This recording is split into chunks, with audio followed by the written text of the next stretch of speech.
चेतन चेतन रोडला दादा कोणी कुसी पेड़ा दादा आतो चेतन चेतन रोडला दादा कोणी कुसी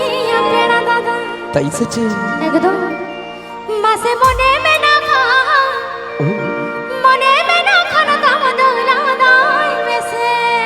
सरी আচ্ছা আমি এখানে আমার কাকিমাদেরকে জিজ্ঞাসা করব লাদা মানে জানেন লাদা জানেন না তো এই যে আপনারা যে হাসছেন এত সুন্দর সেটাকেই বলে লাদা তাই বলছি মাসে মনে মে না খা মনে মে না খানা দাম দৌলাদা মেসে একটু সকলে মিলে তালে তালে হ্যাঁ চেতনা চেতনা রোড না দাদা কোনি কুসিয়া পেড়া চেতনা